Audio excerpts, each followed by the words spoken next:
Before the Bible, before the Iliad, before written history as we know it, there was one story carved into stone. A king who was two-thirds God, a friendship that defied fate, and a question that still haunts humanity today. Why must we die? This is the Epic of Gilgamesh. This story comes from ancient Mesopotamia over 4,000 years ago. Long before empires rose and fell, scribes etched this tale into clay. Gilgamesh was king of Uruk, builder of mighty walls, ruler of a powerful city. When the gods created Gilgamesh, they gave him a perfect body. Shamash, the glorious sun god, endowed him with beauty. Adad, the god of the storm, endowed him with courage. The great gods made his beauty perfect, surpassing all others, terrifying like a great wild bull. Two-thirds God and one-third man. But absolute power made him cruel. In Uruk, he raised mighty walls and a great rampart, and built the sacred temple of Iana for Anu, lord of the heavens, and for Ishtar, goddess of love and war. Look upon it even now. The outer wall gleams like polished copper, and the inner wall has no equal on earth. Touch its threshold. It is ancient. Walk the length of Uruk's walls and study the foundation stones, fired brick set with masterful care. No later king, no living man could rival this work. The seven sages laid its foundations, and through them, Gilgamesh still endures. Gilgamesh ruled without mercy. He took sons from their fathers.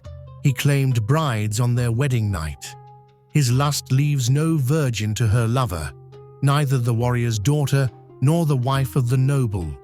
Yet this is the shepherd of the city, wise, comely, and resolute. The people of Uruk cried out to the gods of the heavens, to Anu, the god of Uruk, saying, "A goddess made him, strong as a savage bull, none can withstand his arms.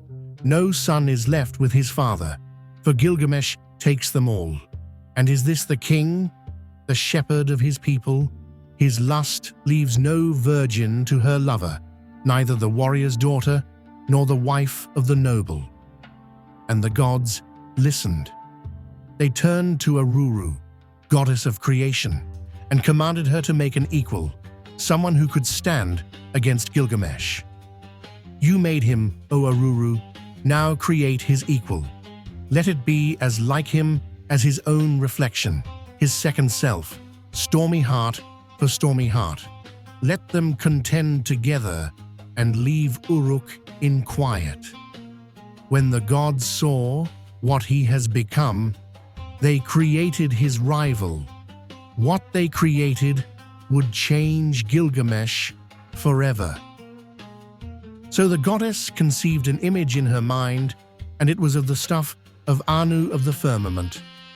She dipped her hands in water and pinched off clay. She let it fall in the wilderness. From clay and divine breath, Enkidu was born. There was virtue in him of the god of war, of Ninurta himself. His body was rough. He had long hair like a woman's. It waved like the hair of Nisaba, the goddess of corn. His body was covered with matted hair like Samugan's, the god of cattle. He was innocent of mankind.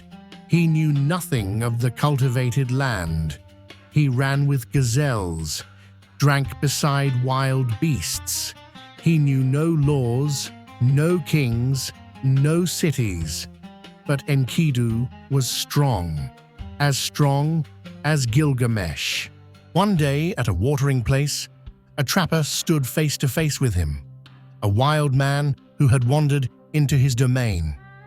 For 3 days, the encounters repeated, and each time fear claimed the trapper's voice and strength. He returned home shaken. His face changed as though by a long journey, and said to his father, "A man descends from the hills unlike any other. He is as strong as one born of the gods. He runs with the beasts, feeds on grass, and drinks at the wells. He destroys my traps, fills my pits, and steals the game from my hands." The trapper's father said, "My son, in Uruk lives Gilgamesh. No one has ever defeated him. His strength is like a star from heaven. Go to him, tell him of this wild man, and ask for a woman from the temple. Bring her back. When the wild man comes to the wells, let her uncover herself, and when he sees her, he will go to her, and the animals will turn away from him." The trapper returned, bringing the woman with him.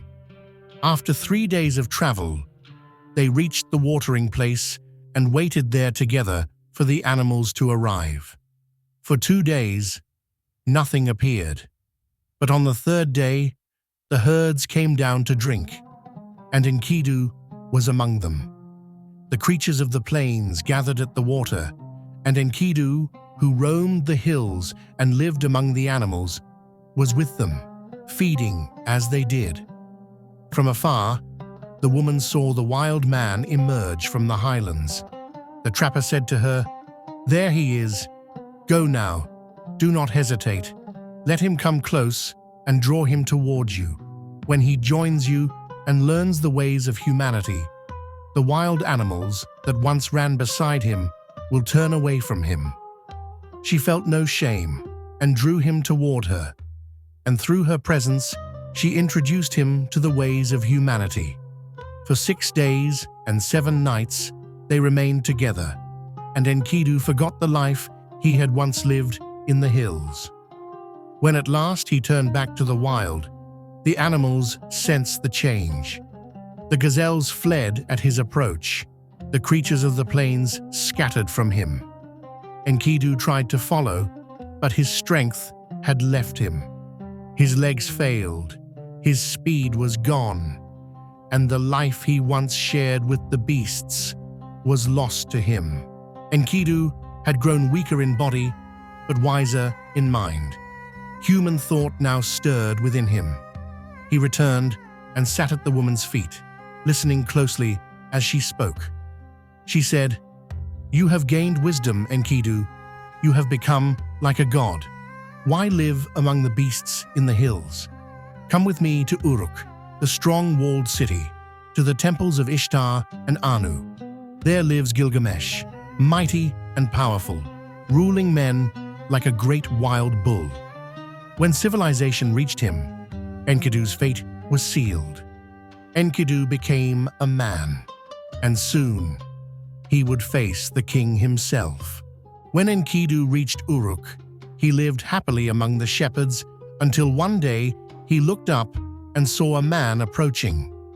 Turning to the woman, he said, "Call that man here. I want to know why he has come." She went to him and asked, "Where are you headed on this long journey?" The man answered Enkidu, "In Uruk, Gilgamesh has entered the marriage house and shut out the people. He rules the great city in troubling ways. At the sound of the drums, the city prepares for a wedding. Yet Gilgamesh still claims the right to take the bride before her husband, a custom the gods decreed for him at his birth. Now the drums sound for the choosing of a bride, and the city groans beneath it." At these words, Enkidu grew pale. "I will go to Uruk," he said. "I will confront Gilgamesh where he dominates the people. I will challenge him openly and cry out to the city. I have come to change the old order. I am the strongest here." Enkidu strode ahead, the woman following close behind as he entered Uruk, the great, restless city.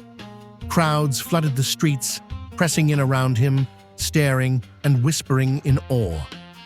"He resembles Gilgamesh," they said, "yet he is broader, thicker of bone, raised on the milk of wild beasts. His strength is unmatched."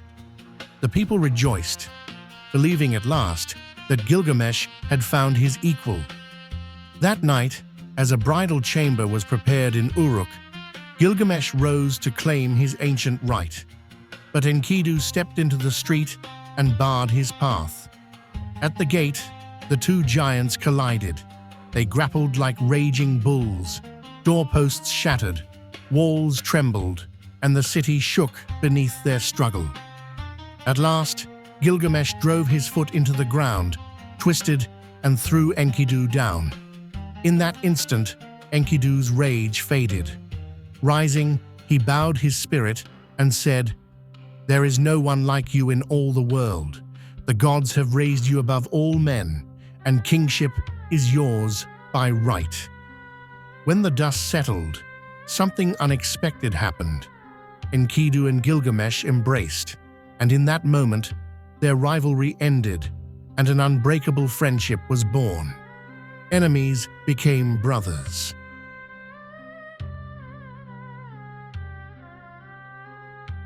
One day, Gilgamesh had a dream. Enlil of the mountain, the father of the gods, had spoken, and Gilgamesh's fate was sealed. When Gilgamesh the king revealed his dream, Enkidu read the meaning written within it. The gods had granted him kingship, power beyond all others, but not eternal life. "Do not let this knowledge burden your heart," Enkidu said. "Do not surrender to grief." The gods had made him master of destiny itself, able to bind and to release, to become both darkness and light for humankind. He was given unrivaled command over the people, victory in battle from which no enemy escaped, and triumph in every campaign with no turning back. "But remember this," Enkidu warned, "do not abuse the power you have been given. Rule with justice, be fair to those who serve you, and stand righteous before Shamash, the god who sees all." And thus began the change in the way Gilgamesh ruled his people. Gilgamesh turned his thoughts toward the country of the living and fixed his gaze on the distant cedar forest. "My name is not yet set into the bricks of destiny," he said to Enkidu. "So I will go where the cedars are cut down. I will carve my name where the names of great men are remembered, and where no name exists, I will raise a monument to the gods, for evil dwells there, and we will destroy it. Humbaba, the monstrous guardian of the forest." But Enkidu sighed, remembering the days he had roamed the wild.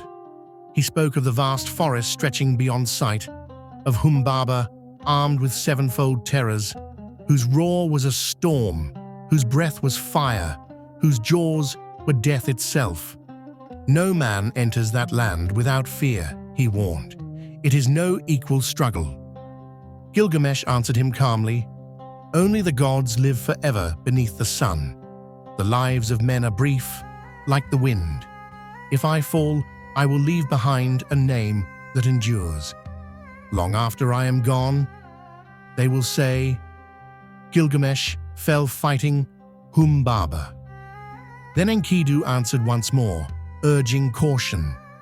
"If you are determined to go, first seek Shamash, the sun god, for the land of the cedars belongs to him." Gilgamesh lifted two young animals, one white, one dark, and carried them before the blazing sun, raising his silver scepter in prayer. He asked Shamash to guard his soul and bring him safely back to Uruk. "I know men die beneath the weight of despair," he said, "and that fate awaits me too. But my name is not yet written into destiny, so I must go where the cedars fall and leave one that endures." Tears ran down his face as he pleaded with the sun god. If he fell, he would face death without bitterness. But if he returned, his victory would be offered in praise to the gods. Shamash accepted Gilgamesh's tears and showed him mercy. The sun god summoned powerful allies, the great winds, and stationed them in the mountain passes: the north wind, the whirlwind, the cutting cold, the burning heat, tempest, and storm. They came like serpents and dragons, like fire and lightning, forces of destruction unleashed in his favor. Seeing this, Gilgamesh rejoiced, knowing the gods now stood with him. He went to the forges and ordered weapons to be made before his eyes. The armorers cut sacred wood and shaped immense blades, axes and swords of staggering weight, bows fit for heroes, weapons forged for legends. The people of Uruk gathered in the streets and marketplace as Gilgamesh spoke. He declared his intent to confront the terror of the cedar forest, to strike down Humbaba and carve his name into history. But the elders warned him. This was no mortal enemy, no equal fight. Humbaba's roar was a storm, his breath was fire, and the forest he guarded stretched beyond human measure. Still, Gilgamesh laughed at fear and turned instead to wisdom. Hand in hand, Gilgamesh and Enkidu went to Queen Ninsun. She prayed to Shamash for her son's protection and entrusted him to the guardians of day and night. Then she adopted Enkidu as her own, placing an amulet around his neck and charging him to return Gilgamesh safely. Thus, blessed by gods and mother alike, the heroes set their course toward the cedar forest and destiny. Gilgamesh and Enkidu took up their mighty weapons as the people of Uruk crowded around them. The elders blessed their king and urged caution, entrusting Enkidu to lead the way through the dangers ahead. They prayed that Shamash would clear the path, grant victory, and guide them safely home. Then Enkidu stepped forward and declared, "There is nothing to fear." With that, the counselors sent them on their way, calling after Gilgamesh, "Go and return to us in glory." They covered immense distances at an inhuman pace, 50 leagues in a single day, crossing 7 mountains before reaching the edge of the cedar forest. There, struck silent by its vastness, Enkidu faltered, sensing danger. But Gilgamesh pressed on, urging courage and unity. Together, they would face death and leave an enduring name. As night fell, they gazed upon the towering cedars, dwelling place of the gods, and slept beneath the mountain, where dreams came thick with terror and omen. Again and again, Gilgamesh awoke shaken, and each time Enkidu transformed fear into promise, reading the visions as signs of divine protection and victory yet to come. When they had come down from the mountain, Gilgamesh struck down the sacred cedar. Humbaba roared his fury from deep within the forest. Shamash's voice rang from the heavens, urging them forward, yet suddenly Gilgamesh collapsed, seized by a heavy, dream-like sleep. Enkidu cried out as darkness fell, begging his friend to rise before shame, and morning followed him home. At last Gilgamesh stirred, fastening on his breastplate as lightly as cloth, planting his feet like a charging bull.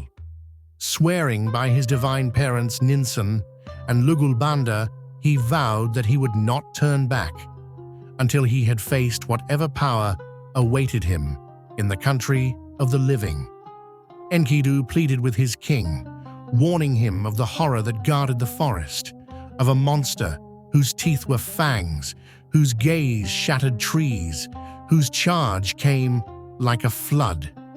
Fear trembled in his voice, yet Gilgamesh stood firm, refusing the thought of death or retreat. "Not yet," he declared. "Today we stand together. Cast fear aside and strike." At that moment, Humbaba emerged from his cedar stronghold, his presence heavy with doom. Enkidu called out, reminding Gilgamesh of his vows in Uruk, and the king's courage surged. As Humbaba fixed him with the eye of death, Gilgamesh cried to Shamash, and the sun god answered. The great winds rose as one, lashing the monster from all sides, blinding and trapping him. Then Gilgamesh stepped forward, swearing by his divine parents, and charged into the Guardian's domain, ready to face the terror of the living land. Gilgamesh struck down the cedars one by one, and with each fall, Humbaba flared with terrible power, unleashing his splendor again and again as they pressed deeper into the forest. At last, the Guardian emerged, proud and fearsome, then broken, pleading for mercy and offering servitude. Gilgamesh hesitated, moved by pity, but Enkidu warned that mercy would seal their doom. He urged action before fate turned against them. Heeding his companion, Gilgamesh raised his weapon, and together they struck. With the final blow, Humbaba fell, the forest shuddered, and his sevenfold glory was extinguished. The cedars trembled, the mountains groaned, and the guardian of the forest lay silent. His power ended, his destiny fulfilled. With Humbaba fallen, the heroes drove deeper into the forest. His sevenfold splendor faded, the sacred power of the cedars extinguished. Gilgamesh and Enkidu laid the guardian's head before the gods, but Enlil burned with wrath, cursing their triumph and scattering Humbaba's stolen glory across the world. Yet the deed was done. Gilgamesh had shattered the terror of the mountain, and his name now echoed between defiance and divine judgment, carved into legend itself. But victory would soon turn to tragedy. Gilgamesh washed away the dust of battle, cleansed his weapons, and cast off his worn garments for royal robes. Crowned once more, he stood renewed, and the goddess Ishtar looked upon him and desired him. She offered wealth beyond measure, a chariot of gold and lapis, storm spirits at his command, kings bowing at his feet, and prosperity flowing through his lands. If he would take her hand, she promised power, glory, and a reign, blessed by the gods themselves. Gilgamesh answered Ishtar without hesitation. He spoke of her past lovers, heroes, kings, beasts, and men she had elevated and then destroyed. None, he reminded her, had escaped her favor unbroken. Some were turned to monsters, others to silence and grief. How could I trust a love that ends in ruin, he asked. If I took your hand, would my fate be any different from theirs? And with those words, the king of Uruk refused the goddess, knowing that desire offered by the divine often comes at a terrible cost. Enraged by Gilgamesh's rejection, Ishtar stormed to the heavens and poured out her fury before her father Anu, demanding vengeance. Threatening to unleash the dead upon the living, she forced his hand, and so the bull of heaven was loosed upon Uruk. With each thunderous snort, the earth split, and men fell by the hundreds, until Enkidu seized the beast by the horns and cried out to his friend. Gilgamesh struck the killing blow, and the bull fell silent. They offered its heart to Shamash, but Ishtar, watching from the city walls, cursed Gilgamesh aloud. Enkidu answered her scorn with defiance, and the goddess withdrew in grief and rage, calling her followers to mourn the fallen bull of heaven. Gilgamesh summoned the smiths and armorers, and they marveled at the enormous horns of the bull, plated thick with lapis and heavy with power. He dedicated them to his guardian god, Lugulbanda, then hung them high upon the palace walls as a sign of triumph. Washing their hands in the Euphrates, Gilgamesh and Enkidu embraced and rode through the streets of Uruk as crowds gathered in awe. Songs rose in praise. Gilgamesh, greatest of heroes, and that night, the palace filled with feasting and celebration, until at last, the heroes lay down to rest. At dawn, Enkidu awoke in terror, telling Gilgamesh of a dream in which the gods had decreed his death as punishment for slaying Humbaba and the Bull of Heaven. Not too long, Enkidu fell terribly ill, and stricken with grief, he foretold his own fate and raged against the path that had led him from the wilderness, cursing the gate, the trapper, and the prostitute, the woman who brought him to humanity. But Shamash spoke from the sky, reminding him of friendship, honor, and the life he had gained. Enkidu repented, blessing what the woman he had cursed, yet the doom remained. Sick unto death, he dreamed of the underworld, a place of dust and shadows, where kings and priests alike were stripped of glory. As the days passed, his strength failed, and he wept that he would not die gloriously in battle. Gilgamesh listened, overcome with sorrow, and mourned the fate of his brother as destiny closed its grip. Gilgamesh touched his friend's heart, and it no longer beat. He covered Enkidu's body with a veil, as one veils a bride, and his grief broke loose like a wounded lion's roar. He tore out his hair, cast aside his royal robes, and raged through the chamber. At dawn, he cried out, vowing that all of Uruk would mourn Enkidu, that princes would bow in sorrow, and that he himself would wander the wilderness in a lion's skin. For 7 days and nights, he wept beside the body until death could no longer be denied. Then Gilgamesh ordered a monument raised, gold and lapis shaped into his friend's likeness, and laid offerings before the sun god. Weeping still, the king turned away, and the age of innocence was gone.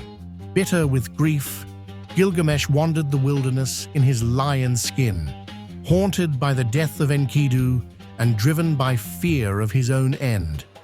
Refusing rest, he set out to find Utnapishtim, the one man granted eternal life. He crossed deserts, fought lions in the mountain passes, and journeyed through 12 leagues of darkness beyond Mount Mashu, guarded by beings of terror. At last he reached the garden of the gods and the edge of the world, where winemaker Siduri warned him that immortality was not meant for men, yet guided him onward. Crossing the waters of death with the ferryman Ushanabi, Gilgamesh finally stood before Utnapishtim, laying bare his grief and asking the one question that consumed him: how can a mortal escape death? Utnapishtim, resting in the distance, watched the boat approach and sensed at once that something was wrong. This vessel bore no mast, no fittings, its sacred protections broken, and the man who followed it wore animal skins and the marks of long suffering. Rising, he called out, "Who are you who comes this far, crossing perilous waters? Why do you bear the look of hardship and sorrow? And what has driven you on so desperate a journey?" Gilgamesh named himself, at last, king of Uruk, son of the house of Anu, and Utnapishtim studied him closely, seeing the marks of grief etched into his face. Weary and gaunt, Gilgamesh poured out his sorrow. Enkidu, his brother-in-arms, was gone, claimed by death, and the fear of that same fate now drove him across deserts, seas, and darkness without rest. He had crossed the world itself to stand there, asking the one man who defied mortality how life might be preserved. Utnapishtim answered with quiet truth: there is no permanence. Kings and servants, sleepers and dead, all meet the same end, for the gods decree life and death, but never reveal the hour. Then Gilgamesh looked upon him and said, "You show no sign of immortality. By what path did you enter the circle of the gods and escape the fate of all men?" And Utnapishtim replied, "I will tell you a secret, the hidden decree of the gods." Utnapishtim spoke of the ancient city of Shuruppak, where the gods, disturbed by the overwhelming clamor of humankind, resolved to annihilate mankind with a great flood. All agreed, except Ea, who warned Utnapishtim in a dream, whispering through walls of reeds to abandon his home, build a vast vessel, and save life himself. Utnapishtim obeyed, crafting a great boat and filling it with his family, craftsmen, animals, and the seeds of all living things. When the storm came, the sky shattered, winds howled, seas rose, and the world was swallowed as even the gods fled in terror and wept for what they had destroyed. For 6 days, chaos ruled. On the 7th, silence fell. Humanity had turned to clay. When the waters withdrew, the boat rested on a distant mountain. Birds were sent out until one did not return, and Utnapishtim offered sacrifice. Drawn by its scent, the gods gathered, remorseful, but Enlil was not present at the time. When Enlil came and saw the boat, he was enraged that a mortal had escaped the flood. Ea reproached him and spoke with measured fury. Wisest of gods, how could you answer human fault with total destruction? Let each sinner bear his own guilt. Temper punishment, lest all perish together. A lion, a wolf, famine, or plague would have sufficed. Anything but the flood that swept away the innocent with the guilty. I did not betray the god's secret. The man learned it through a dream. Now consider carefully what justice truly demands. At last Enlil blessed Utnapishtim and his wife, lifting them beyond mortality. Thus were they set apart to live forever at the edge of the world.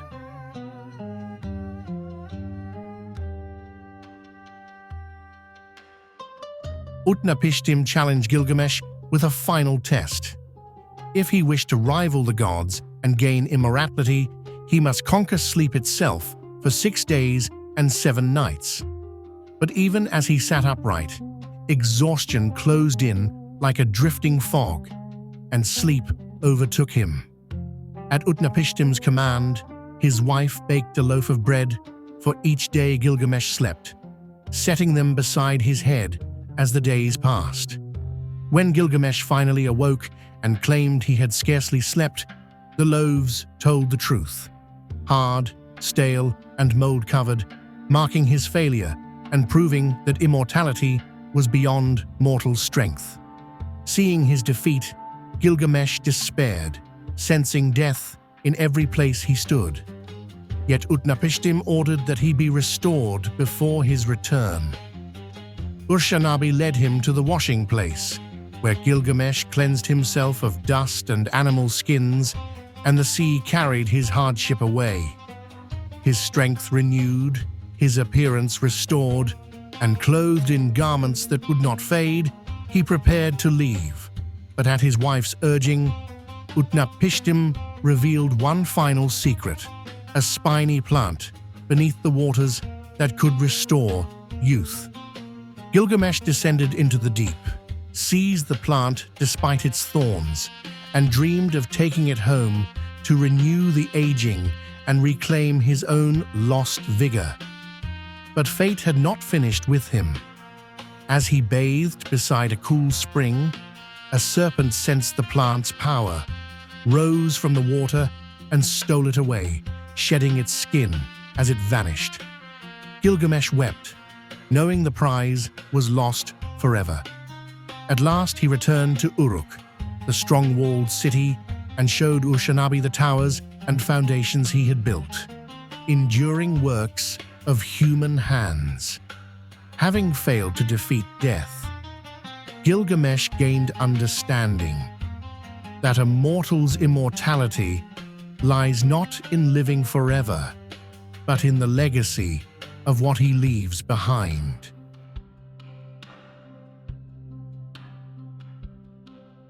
Thus, the destiny spoken by Enlil, father of the gods, was fulfilled. Gilgamesh was granted kingship, unmatched power, and a name that would outshine generations. but not eternal life. He ruled with strength and wisdom, a light among men, rising and fading like the moon itself. Now the king of Uruk lies upon the bed of fate, and the city lifts its lament. For the mighty arm rests, the fearless heart is still. Offerings were given, prayers spoken, and the gods of the underworld received him. Though death claimed his body, Gilgamesh left behind something greater, a legacy without equal. His name endures in stone and story, and as long as men remember greatness, they will speak of Gilgamesh, Lord of Kulab, peerless among kings.